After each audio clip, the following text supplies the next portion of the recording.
Bueno, ¿hay alguien de su lado? ¿Verdad? ¿No? Bueno, le digo que buenos días, chicos. Bueno, lo que les habíamos dicho es que estas tres primeras clases íbamos a hablar de generalidades. La verdad que van a ver que no van a encontrar muchas cosas nuevas, sino que vamos a intentar como hacer como una introducción a todo lo que vamos viendo y después van a ver que vamos a ir repitiendo cada vez que hablamos de las diferentes patologías sobre estas clases, pero más o menos para que vayan teniendo como una idea. Esto es la misma filmina que usamos la otra vez, justamente para recordar cuáles son las principales complicaciones o cosas que tenemos o los desafíos que tenemos posoperatorios inmediatos después de una cirugía cardiovascular. Con Pablito ya lo voy a decir, hablamos de bajo gasto de la crisis anterior y vamos a hablar de hipertensión pulmonar. Y vamos a hablar de sangrado en el postquirúrgico. Vamos a hablar de hipertensión pulmonar en el paciente con una cardiopatía congénita. No vamos a hablar sobre la hipertensión pulmonar pura y no vamos a hablar sobre las más frecuentes, que no son estas, ¿sí? Ni vamos a hablar sobre la hipertensión pulmonar idiopática, que es la que más se ve. Ya saben, y solo vamos a nombrar que una hipertensión pulmonar es tener una presión media en la arteria pulmonar de mayor o igual a 25 milímetros de mercurio en reposo. Hay diferentes situaciones, y voy a hablar solo de las cardiovasculares, que pueden llevar a desarrollar hipertensión pulmonar. Igual esto así la divide la bibliografía de donde armé la clase. Pero yo lo que quiero que recuerden siempre, que es lo que repetimos una y otra vez, que primero que hay situaciones raras, como la hipertensión de la arteria pulmonar que es coincidente con la cardiopatía congénita, que eso es raro, después están las posoperatorias, pero yo lo que quiero que recuerden es que hay tres cosas que hacen que una persona tenga hipertensión pulmonar, ¿sí? Por separado y juntos hacen como un combito más deleterio, digamos. ¿Qué era? ¿Se acuerdan? La presión, el aumento de volumen. Bien. No hace hipertensión pulmonar quien quiere, sino quien puede. Si alguien tiene eso, tiene chance de hacer hipertensión pulmonar, ¿sí? El libro lo divide en cortocircuitos sistémicos pulmonares, alguien que tenga patología de corazón izquierdo y fisiología univentricular. Los cortocircuitos sistémicos pulmonares, lo vamos a ver, son los más frecuentes, son aquellos como una 6A, una 6B, un ductus, un tronco, ¿sí? Un tronco arterioso. Todos estos tienen sobrecarga inicialmente, y principalmente la 6A primero, tienen sobrecarga de volumen, ¿sí? Todas tienen sobrecarga de volumen, y después la sobrecarga de volumen empieza a dilatar cavidades, después de dilatarnos se hipertrofian, ¿sí? Y todo eso lleva al aumento de volumen a nivel del pulmón. Y las que son subtricospías, o sea, las lesiones subtricospías, o sea, el ductus, la SAIB, empiezan a tener, además del aumento del volumen, aumento de las presiones, ¿sí? Entonces, todo esto empieza con el tiempo a cambiar la anatomía, la histopatología la histología a nivel vascular pulmonar. Hasta los 2 años se dice que esto es reversible, por eso la CIB, los ductos, deberían ser todos operados estos antes de los 2 años, ¿sí? Más que nada la subtricospía, porque esos cambios a nivel de la vasculatura pulmonar serían reversibles. Si no se operan más adelante, uno puede decir que esto no, que ya tendrías que evaluarlo por una, ¿cómo se llama? Por una hemodinamia, a ver si tiene modificaciones en la hipertensión pulmonar. ¿Se entiende lo que dijimos? Entonces, o lo de un chiquitín anterior. Entonces, estos niños con el hiperflujo o hipertensión tienen chance, y si tienen hiperflujo e hipertensión, tienen mucha más chance de hacer la hipertensión pulmonar, ¿sí? A estos niños no deberíamos estudiarlos para operarlos, si tiene menos de 2 años, si satura bien, si solo tiene clínica de insuficiencia cardíaca, no deberíamos ni siquiera estudiarlos con hemodinamia para estudiar si tienen una hipertensión pulmonar, porque uno asume que tienen hipertensión, pero que no se ve, digamos, y lo podrías operar igual. ¿Por qué uno dice que pensaríamos en no operarlo en algún momento? ¿Se imaginan? Bien, si yo tengo con LSIB que me hizo una hipertensión pulmonar que generó tanto daño que ya es fija, ¿por qué necesito esa SIB? Porque cuando haga la crisis de hipertensión pulmonar, no va a tener dónde ir la sangre y se va a chocar el paciente, ¿sí? En cambio, si tiene la SIB, va a cruzar para el otro lado y al menos va a vivir. ¿Se entiende? Y porque hay que hacerlo lo más pronto posible. La otra situación en la que hablábamos, pásalo ahí, son las patologías de corazón izquierdo, ¿sí? Acá lo que pasa es que hay como sangre acumulada en el pulmón, o sea, la salida del pulmón tiene una poscarga aumentada, ¿se entiende? Ya sea por una obstrucción, porque que haya una alteración en las venas pulmonares, con la hipoplasia de venas pulmonares, porque hay una presión aumentada en la aurícula izquierda por diferentes causas, o porque hay un aumento de la presión al fin de la diástole en el ventrículo izquierdo. Y ahí les puse unos ejemplos. Ahí no nos deja ver Javi, pero una es ponerle la insuficiencia tricupilla, no importa, otra es la estenosis tricupilla, ponele, tricupilla no, perdón, mitral. Una es la insuficiencia mitral, la estenosis mitral, la estenosis ponele aórtica o un corazón izquierdo hipoplásico, ¿sí? Ya vamos a ver estas cosas, pero todo esto genera presión retrógrada a nivel del pulmón, o sea, como estasis vascular a nivel del pulmón, y eso terminaría generando también alteración de la vasculatura a nivel pulmonar y terminaría generando hipertensión pulmonar. Esto puede ser adquirido o congénito. Estas situaciones, yo tengo, ponele, una fibro también me va a producir una situación de estas, o ponele estas situaciones que venimos hablando, ponele una estenosis aórtica, un corazón izquierdo hipoplásico congénito. Acá yo le pongo un vasodilatador pulmonar, ¿qué va a pasar? A este pibe ahora, nace con esto y le pongo sildenafil. ¿Qué va a pasar? ¿Se imaginan? ¿Qué va a hacer el vasodilatador pulmonar en estos niños?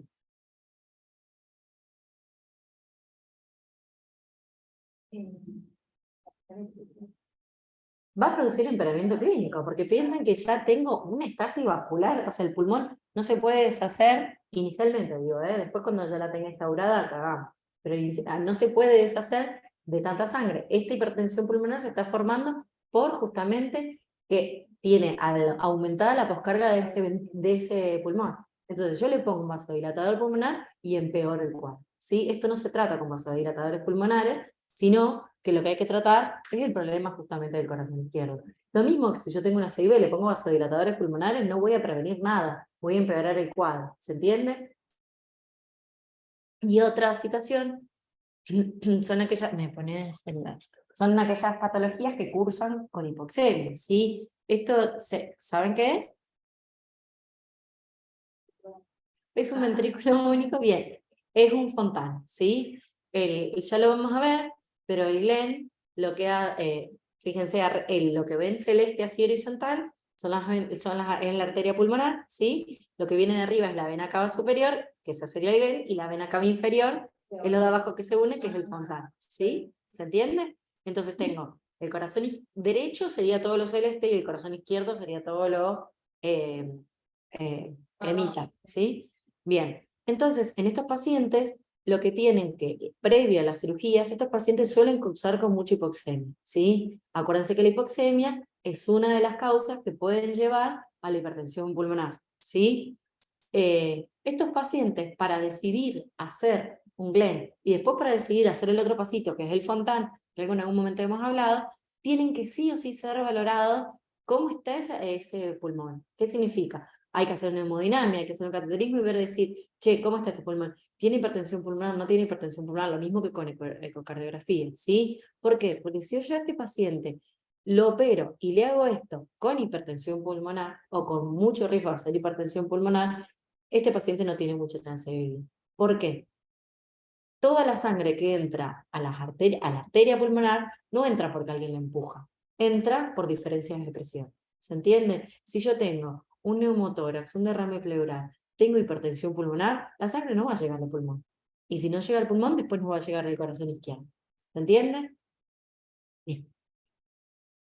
Entonces la clínica de la hipertensión pulmonar inicia con un aumento de la poscarga del ventrículo derecho, ¿sí? Sea cual sea la causa. Empieza a aumentar la poscarga en el ventrículo derecho. Se empieza a sobrecargar ese ventrículo derecho, se hipertrofia ese ventrículo derecho, se dilata, empieza por dilatar la cavidad, la válvula queda como flojita, entonces hay una insuficiencia tricuspida que sobrecarga más el ventrículo derecho, ¿sí? Además se dilata la aurícula derecha, ¿sí? Y toda esa sobrecarga del lado derecho empieza a alterar la función del lado izquierdo. ¿Por qué? Primero, porque no llega tanta sangre al lado izquierdo, ¿sí? Y segundo, porque empieza a agrandarse y entonces el septum empieza a correrse para el otro lado y no permite un adecuado llenado del ventrículo izquierdo. Entonces el ventrículo izquierdo no se llena bien y empieza a bajar el gas, ¿sí? Esto se lo empieza, el corazón, el derecho se lo banca, se lo banca, se lo banca, hasta que no se lo banca más, y empiezan las clínicas, o sea, los síntomas del paciente, ¿sí? Los síntomas del paciente suelen ser inespecíficos en pediatría, ¿sí? Y más que nada en los lactantes. En el lactante son los nenes taquicárdico, taquipnéicos, que no pueden comer bien, que no pueden crecer bien, que no toleran la alimentación, están irritables y no mucho más, no tenemos mucho más clínica.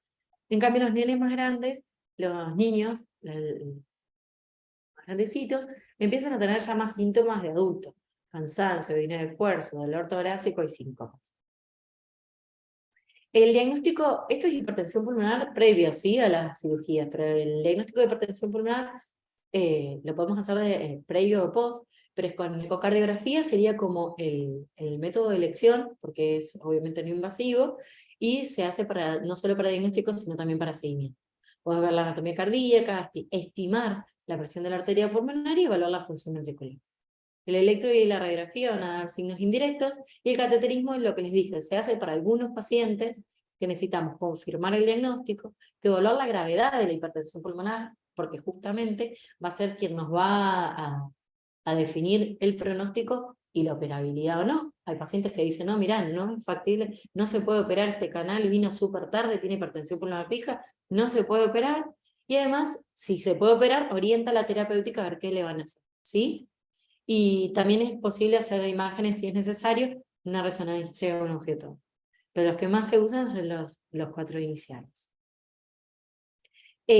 Ahora, la hipertensión pulmonar en el postoperatorio suele aparecer en el 7% de las cirugías cardiovasculares, de todas las cirugías, y las crisis, porque la hipertensión puede aparecer en el postquirúrgico, pero no todos te hacen crisis, ¿sí? Los que hacen crisis de hipertensión suelen ser el 1 a 4%, y la mortalidad asociada es del 20%, una mortalidad alta. Hay patologías que, así como yo les contaba el otro día, que salen de quirófano y yo dije, este me va a hacer el bajo gasto, y lo espero sentadito el bajo gasto porque lo va a hacer, o espero para activamente tratarlo cuando empiece a aparecer. La hipertensión pulmonar es lo mismo. Hay patologías que salen de quirófano y yo ya sé que me van a clavar la hipertensión pulmonar, ¿sí? Y yo ya sé dónde va a estar el óxido nítrico, qué les voy a poner, o sé que ese paciente lo tengo que tener más sedado que otro, ¿sí? Porque sé que me va a hacer la hipertensión pulmonar. ¿Cuáles son las patologías con más riesgo de desarrollarla? El canal AB completo, los troncos arteriosos, una transposición con CIB y un drenaje venoso pulmonar anómalo. Vieron que todo esto ya lo fuimos nombrando más o menos en qué grupito estaba de las iniciales.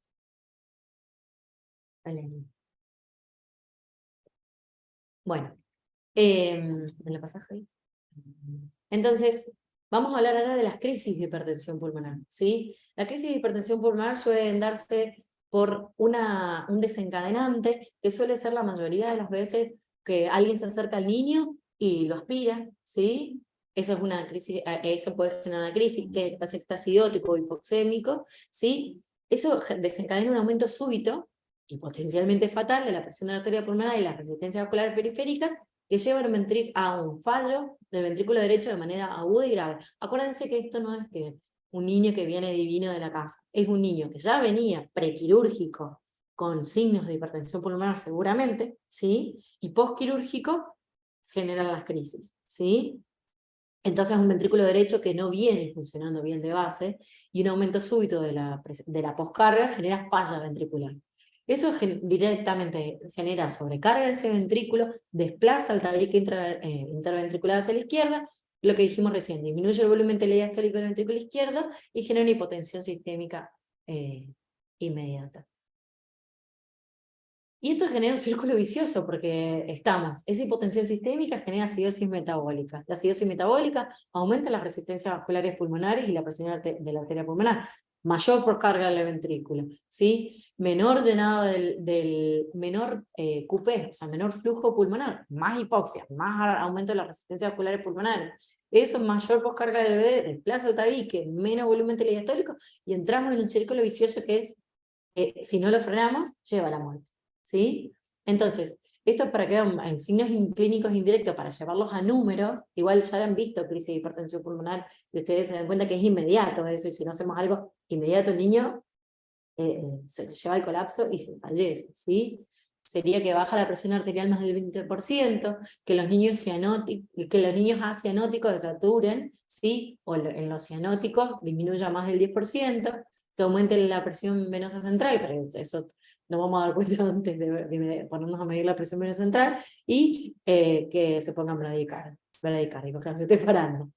Entonces, ¿cuál es el manejo? Y el manejo, como verán, no lo puse en un orden en particular, sino que lo repartí por ahí, porque justamente sería como actuar de varios wines a la vez, ¿sí? Lo más importante de todo, y está en rojo allá a la izquierda, es la prevención, ¿sí? Si yo sé que es un nene que me va a hacer crisis de hipertensión pulmonar, previo a la cirugía, en realidad, los tengo que operar temprano, ¿sí? No los tengo que operar tardío. Las técnicas quirúrgicas también tienen mucho que ver con la prevención, pero si yo tengo un paciente que sé que me va a hacer crisis de hipertensión pulmonar, avisar a todo el equipo interdisciplinario que ese paciente, si le hacemos intervenciones, van a ser intervenciones mínimas, ¿sí? Previo a cada intervención va a ser premedicado, evitar que esté acidótico, evitar las hipoxemias, ¿sí? Evitar la hipercapnia, ¿sí? Y ese paciente lo tengo monitorizado todo el tiempo, lo tengo con presiones arteriales invasivas, lo tengo con, obviamente, vías centrales, lo tengo monitorizado continuamente como la mayoría de nuestros pacientes.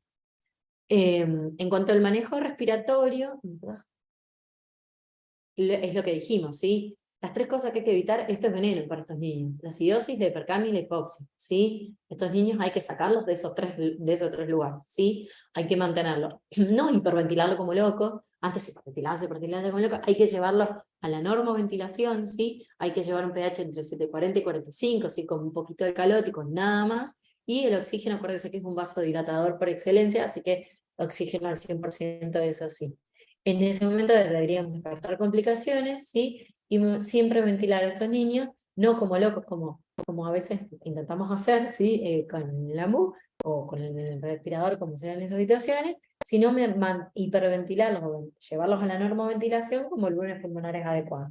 Acuérdense que si además es un Glenn o un Fontan que está haciendo una crisis de hipertensión pulmonar y yo le doy con el AMU presiones elevadísimas, yo estoy haciendo el tratamiento del cuadro clínico. ¿Sí? ¿Se entiende? Entonces, es normoventilado, aumentar la frecuencia con presiones pulmonares adecuadas, ¿sí? A eso voy adecuado.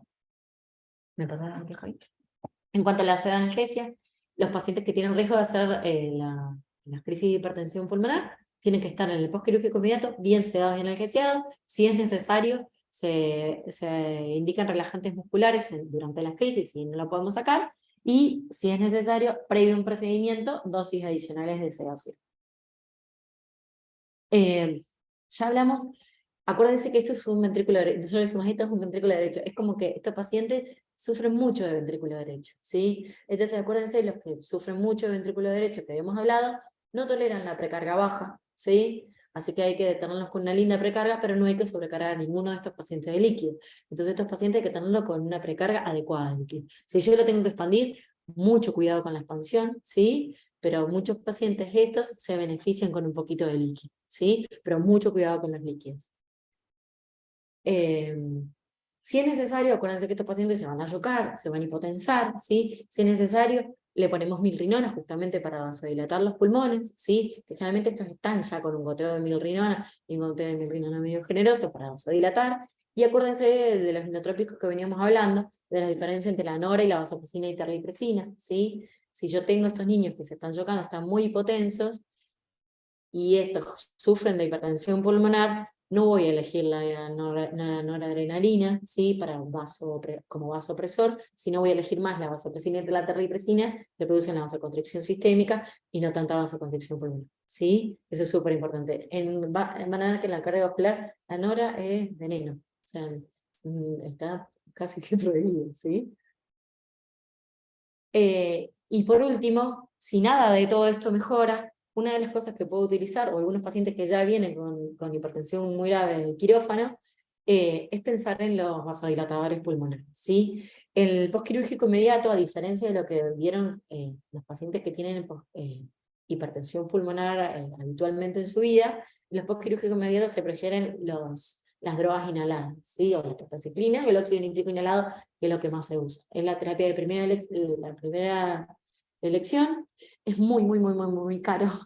Así que muy, muy, muy caro. Se usa en casos muy específicos, y acuérdense, esto que les dije, si es un paciente que está haciendo hipertensión por hiperflujo pulmonar, en ese momento, y no por vasoconstricción, acuérdense que va a ser más deleterio, ¿sí? Y otra cosa es que el sildenafil oral no se usa tanto en el postquirúrgico inmediato, sino que se suele usar para el destete, ¿sí? De la... ¿cómo se llama? Del óxido nítrico, gracias. Porque suelen hacer mucho rebote cuando uno le retira el óxido nítrico, ¿sí? Además el óxido nítrico, todas las drogas que son inhaladas tienen mucho menos efecto a nivel sistémico que a nivel pulmonar. Nada, no me voy a detener en las dosis y esas cosas, cuando analice el tema las vamos a buscar. Y las crisis de hipertensión pulmonar, solo les quiero nombrar esto, que las crisis de hipertensión pulmonar en el paciente con fisiología univentricular es gravísimo, ¿sí? No es lo mismo que cualquier otro paciente, como les dije recién, la sangre que llega al pulmón en un ventrículo único, el de la izquierda es un Glenn, el de la derecha es un Fontan, vieron que tienen unida el de la izquierda la vena cava superior a la arteria pulmonar, y el de la derecha ya le une la vena cava inferior, ¿sí? En estos pacientes se evalúa previo a hacer la cirugía, ¿sí? Con un cateterismo, además evalúa continuamente el cardiólogo a ver si está en condiciones de poder hacer esta cirugía, porque una crisis de hipertensión pulmonar en estos pacientes es totalmente deleteria y con mucho riesgo de vida. Si se dan cuenta, yo les quiero nombrar esto, pero si se dan cuenta en el Fontan, tiene una flechita que va hacia el atrio, ¿sí? Digo atrio porque sería la aurícula única, que eso es una fenestra, ¿sí? La fenestra sirve para salvarle la vida a este niño. ¿Qué pasa? Si este niño tiene hipertensión pulmonar, la sangre no llega al pulmón, y esto está en serio, no llega al pulmón, ves, si este niño no le llega la sangre al único ventrículo y no le llega la sangre sistémico, y es mortal, ¿sí? Entonces la fenestra lo que haría es, si hay tanta presión aumentada a nivel del pulmón, lo que haría es que la sangre tiene una vía de escape, ¿sí? A ese único atrio y el único ventrículo, ¿sí? Para ir al sistémico y al menos irrigar al resto de los órganos hasta que la situación se cambie. Obviamente los dos cursan con muchísima hipoxemia y muchísima clínica cada vez que hacen una crisis de hipertensión, ¿sí? Estos niños suelen estar medicados previo a la cirugía, ya sea con sildenafil o Bosentan, y pueden salir de la cirugía justamente con vasodilatadores inhalados. Y no mucho más. ¿Tienen alguna duda que quieran charlar?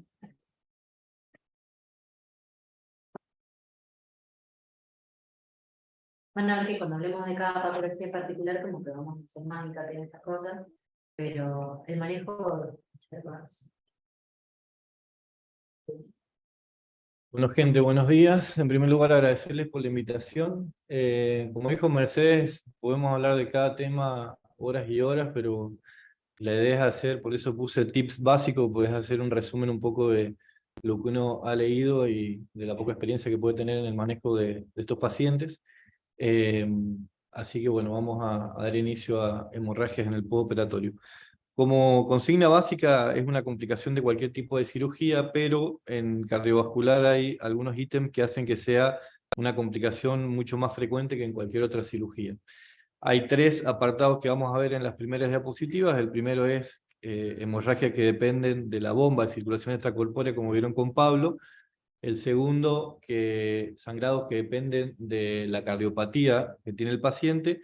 Y en el tercer lugar, digamos, en el segundo lugar, perdón, sangrados que tienen que ver con condiciones etarias del paciente. En el primer caso, que es por la circulación extracorpórea, como hablaron con Pablo, hay varios factores que ahí enumero, pero bueno, son a modo que queden como consignas para que lo lean después. La anticoagulación que requiere la bomba, recuerden que para entrar en bomba requieren tener sí o sí dosis de heparina, que eso si no se revierte en el postoperatorio puede ser una causa de sangrado. La misma respuesta inflamatoria sistémica que causa la bomba por activación del sistema del complemento, por la vía intrínseca también, que se produce por el contacto del plasma con el circuito de la bomba de circulación.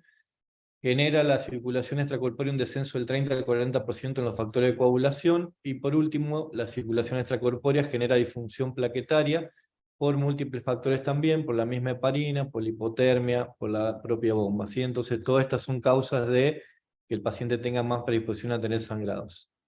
La siguiente. En segundo lugar, como dijimos, propios de la edad. Este es un dato importante, sobre todo en la etapa neonatal y hasta los 6 meses de edad. Estos pacientes son... Buenísimo. Estos pacientes son una pequeña interrupción, perdón. En la etapa neonatal, los factores de coagulación dependientes de vitamina K y los factores de contacto están disminuidos respecto a los adultos y eso gradualmente aumenta, pero recién alcanzan el 80% de los valores del adulto sobre los 6 meses de edad. Si bien en un paciente sano uno hace una prueba de rutina de coagulación y va a dar normal, este dato es importante que lo tengamos en cuenta porque cuando tengamos pacientes en este grupo de edad, en una recuperación cardiovascular, es importante saber que pueden tener menos cantidad o menos porcentaje de factores de coagulación. La siguiente. Por último, el tercer factor de por qué un paciente puede sangrar más en el postoperatorio tiene que ver con su cardiopatía. Es decir, cualquier paciente con cardiopatía tiene de por sí deficiencia de factores de coagulación, trombocitopenia. Sus plaquetas pueden ser normales en número, pero pueden ser disfuncionantes, digamos, en estos pacientes. Los pacientes que ya se presentan con insuficiencia cardíaca crónica tienen disminución de los factores de coagulación del 7, 9, 10 y fibrinógeno. Y sobre todo es importante tener en cuenta que las cardiopatías que son cianosantes tienen muchas más probabilidades de tener trastornos de coagulación, de hemorragias, que aumentan la mortalidad en comparación con las no cianosantes.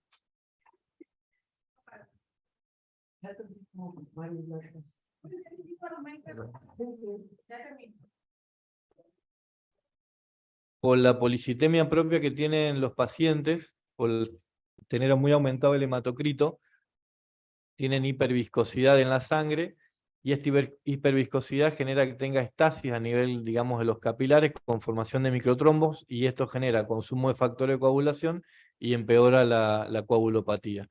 A la vez, estos pacientes presentan glóbulos rojos que son pequeñitos, por poco contenido de hierro, y esto hace que sean menos flexibles, con más posibilidad de generar estasis, y eso perpetúa, digamos, la hemorragia también. La siguiente. Bueno, ¿en qué caso nos vamos a anticipar? Es decir, ¿de qué nos sirve saber todo esto que estamos hablando? Es decir, ¿en qué pacientes yo sé que me tengo que preparar porque probablemente tenga más posibilidad de sangrar que otro? Hay algunos factores que predicen, digamos, el riesgo de sangrado en el postquirúrgico.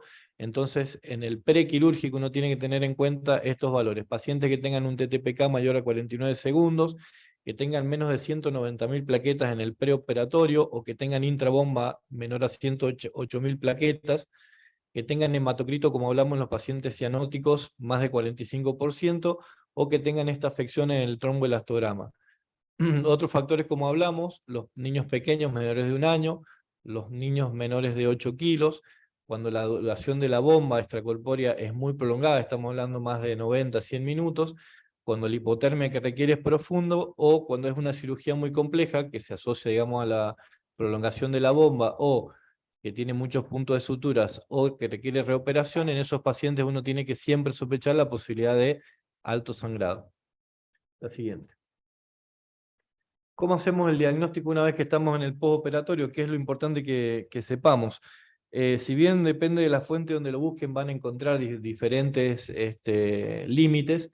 Me pareció un poco lo más usado, que es qué tenemos que evaluar nosotros. El paciente sale siempre con un drenaje que puede ser, digamos, pericárdico o pleuropericárdico, que va habitualmente a tener una tasa o un flujo de sangrado, pero tenemos que establecer nosotros hasta cuándo vamos a definir que es normal y hasta cuándo puede ser un sangrado patológico, y dentro del patológico, cuando uno sospecha que puede ser por coagulopatía postoperatorio, cuando puede ser por una necesidad de quirúrgica, ¿sí? Porque el sangrado puede ser por coagulopatía o puede ser porque requiere una reintervención quirúrgica de urgencia. Entonces, el corte en el eslabón, en el renglón que está abajo, que dice más de 10 mililitros kilo hora en cualquier momento del postoperatorio, o entre 5 a 10 mililitros kilo hora, que no revierte con la primera línea de tratamiento. Es decir, yo recibo el paciente en el postoperatorio inmediato y tengo que medir la tasa de sangrado en la primera hora cada 15 minutos,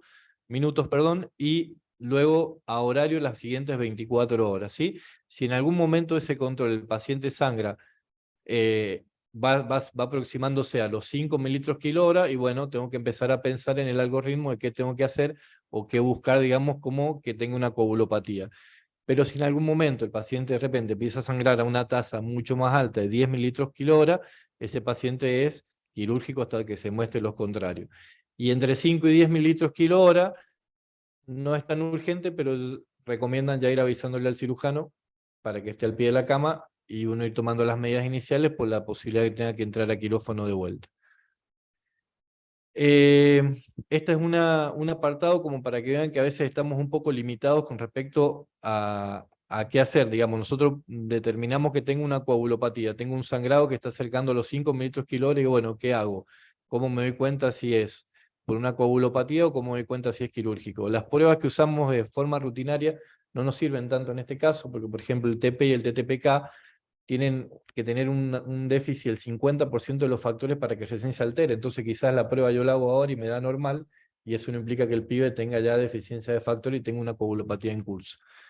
Los recuentos de plaqueta igual, acuérdense que hablamos que la misma bomba o la cardiopatía del paciente genera disfunción plaquetaria, entonces quizás le pego las plaquetas y están en 150.000, pero esas plaquetas están disfuncionando y no me están, digamos, logrando la reversión de la coagulopatía. Y lo mismo pasa con el fibrinógeno, que el dosaje también tiene algunos, digamos, falsos positivos que pueden alterar las pruebas. La siguiente.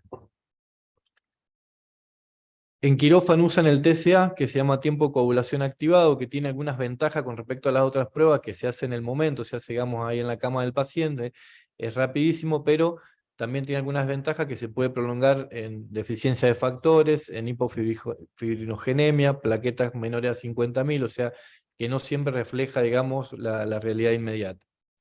Entonces, si bien es útil durante la circulación extracorpórea, en el postoperatorio no siempre lo tenemos a mano y no siempre nos relata la realidad del paciente.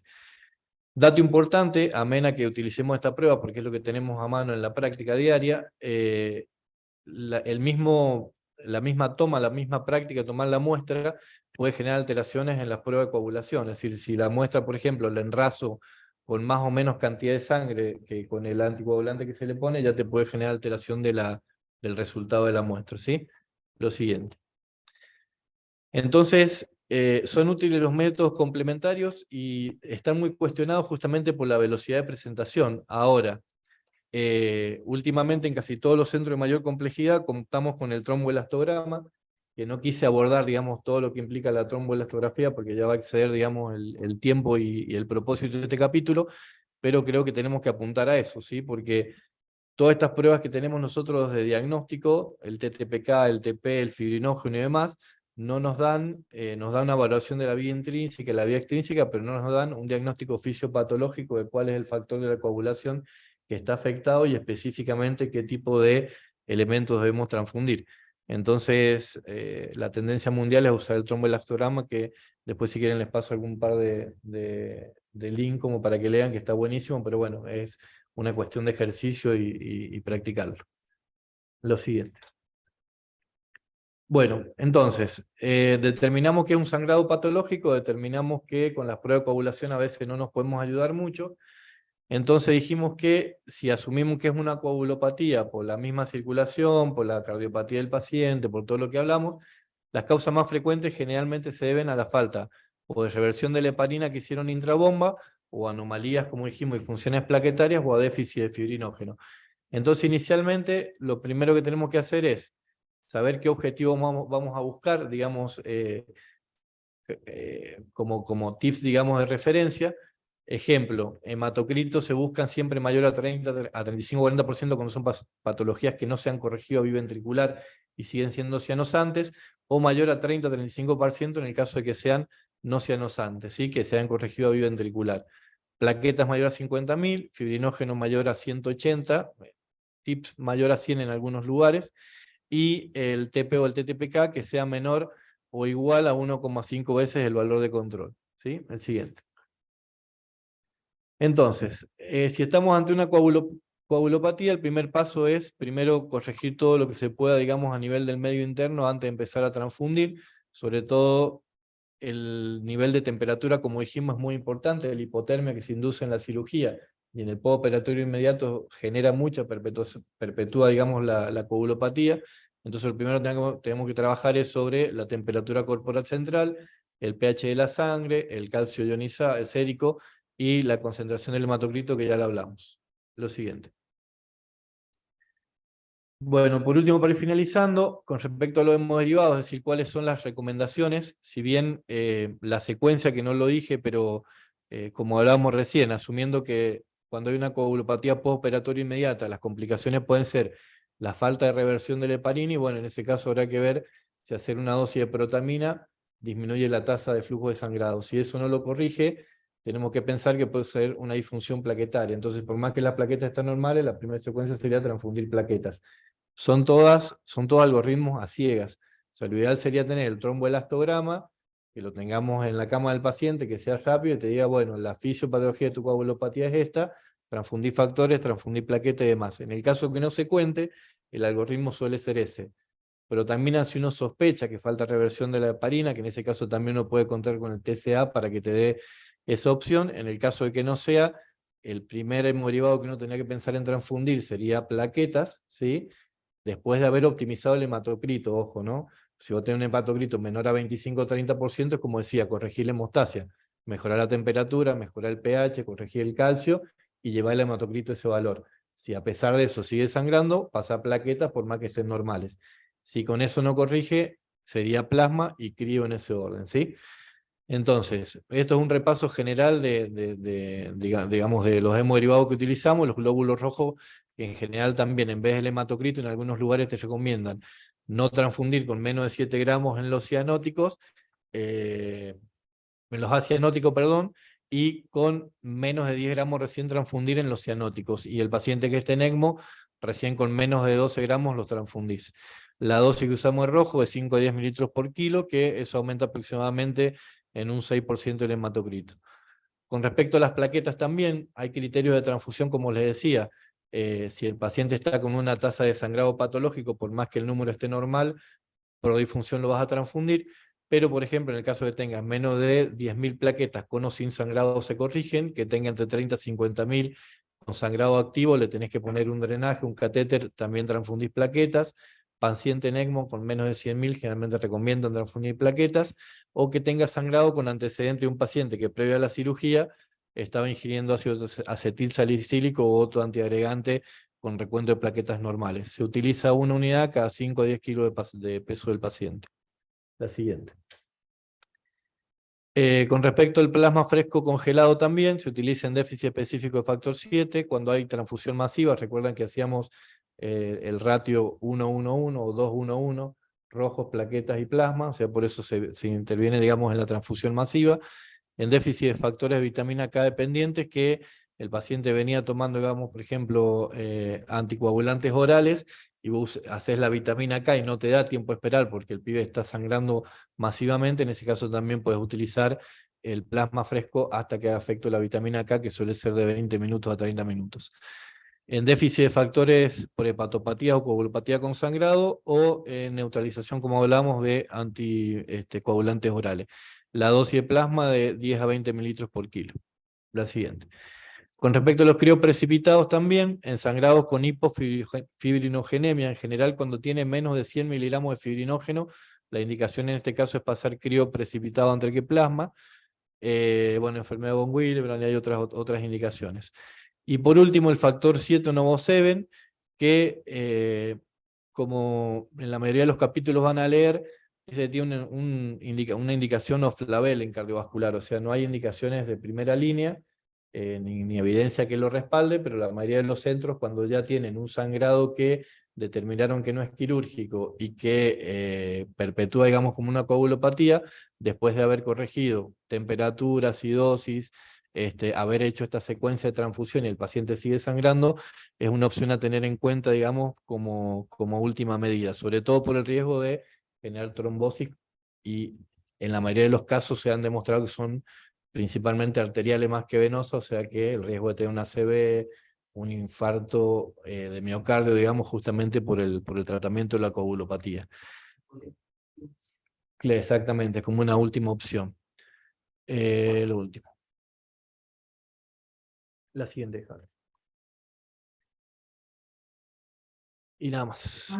Muchas gracias por la atención. Hablando de hemorragia. Bueno, no sé si quieren charlar alguna duda, pregunta.